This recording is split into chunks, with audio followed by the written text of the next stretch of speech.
जय श्री कृष्णा। आइए सुनते हैं पिठौरी अमावस्या की व्रत कथा, पूजन विधि एवं महत्व। पिठौरी अमावस्या व्रत का महत्व और उसके बारे में सबसे पहले माता पार्वती ने बताया था। उन्होंने स्वर्ग लोक के देव राजा इंद्र की पत्नी को इसके बारे में बताया था। माता पार्वती ने बताया था कि इस व्रत के रखने से जीवन में बच्चों को सुख समृद्धि मिलती है, वे बहादुर बनते हैं। यह व्रत शादीशुदा औरतें, विशेषकर जिनके बच्चे होते हैं, वे माँ ये व्रत रखती हैं। व्रत के दिन सुबह जल्दी उठकर पवित्र नदी में स्नान किया जाता है, फिर सूर्य को जल चढ़ाया जाता है। रोज की पूजा की जाती है। अमावस्या को पितरों को दान कहा जाता है, इसलिए इस दिन पिंडदान एवं तर्पण करें। श्राद्ध, महालय पक्ष, महत्व। पितृमोक्ष अमावस्या के बारे में जानते हैं। गरीबों एवं जरूरतमंदों को अन्न दान, छाता दान, साल, चप्पल का दान करें। हो सके तो पूरी सब्जी एवं हलवा को बनाकर गरीबों, मुख्य रूप से बच्चों को खिलाएं। इस दिन 64 देवी देवताओं की पूजा आराधना करते हैं। उनसे अपने बच्चों एवं परिवार की खुशहाली के लिए प्रार्थना करते हैं। इस दिन 64 देवियों की पूजा आराधना करते हैं। उनसे अपने बच्चों एवं परिवार की खुशहाली के लिए प्रार्थना करते हैं। लंबी आयु की प्रार्थना की जाती है।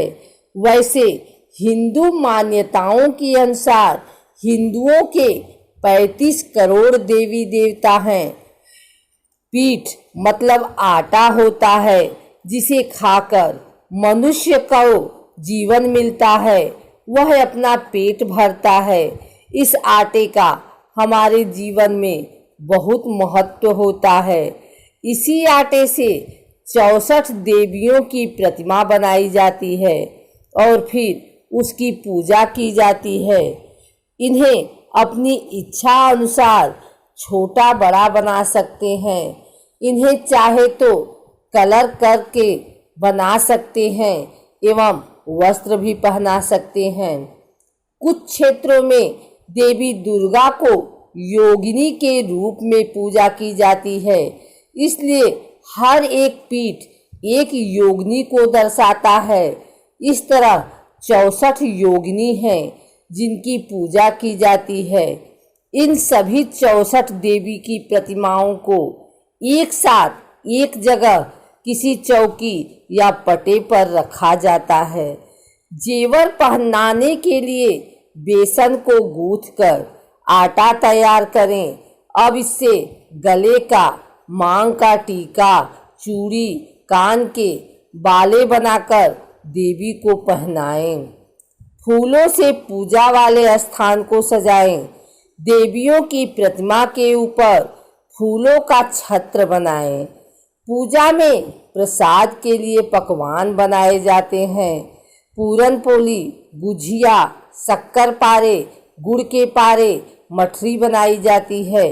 कई लोग अपने घर में अलग से पूजा नहीं करते हैं, मोहल्ले में एक जगह इकट्ठा होकर पूजा करते हैं। शाम को इसकी पूजा होती है। देवी की प्रतिमा को सुहाग का सामान चढ़ाया जाता है। साड़ी, ब्लाउज चढ़ाया जाता है। पूरी विधि विधान से पूजा करने के बाद आरती करते हैं और फिर पंडित जी को सबसे पहले प्रसाद के रूप से पकवान देते हैं। अपने से बड़े को पकवान देकर पैर छुए जाते हैं। पंडितों को खाना खिलाया जाता है।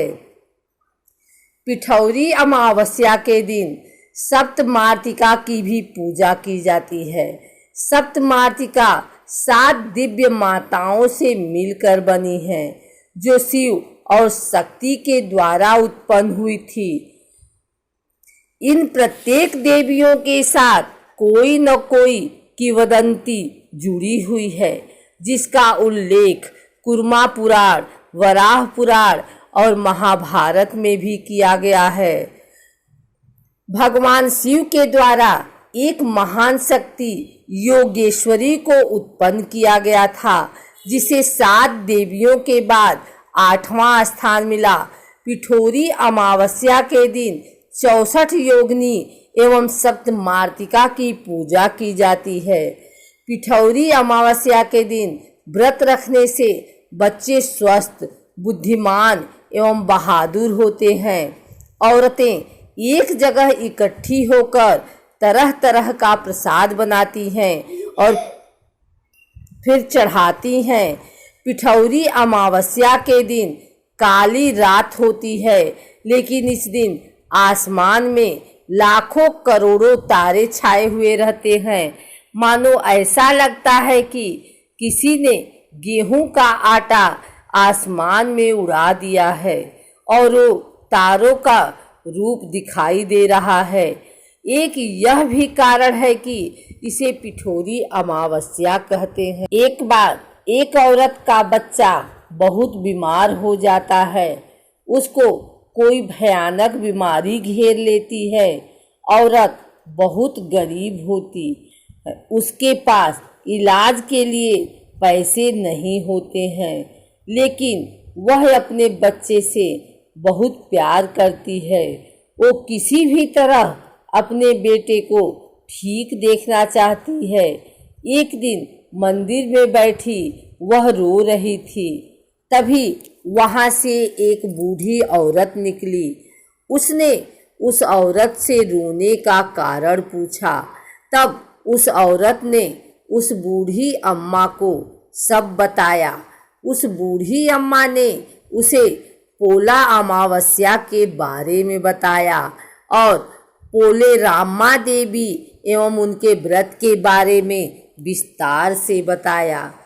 पोला अमावस्या अगले दिन ही थी, जिसे उस औरत ने पूरे विधि विधान से उस व्रत को रखा। मृत शैया में लेटा उसका बेटा व्रत के अगले दिन ही झट खड़ा हो गया और इस तरह पोले रामा के व्रत से उस औरत का बच्चा ठीक हो गया और उसे मिल गया। तभी से इस अमावस्या को पोला अमावस्या के नाम से जाना जाता है और माँ देवी दुर्गा की आशीर्वाद से जो कोई भी इस व्रत उपवास को करता है, उसके घर में सुख शांति आती है तथा धन धान्य की भी वृद्धि होती है।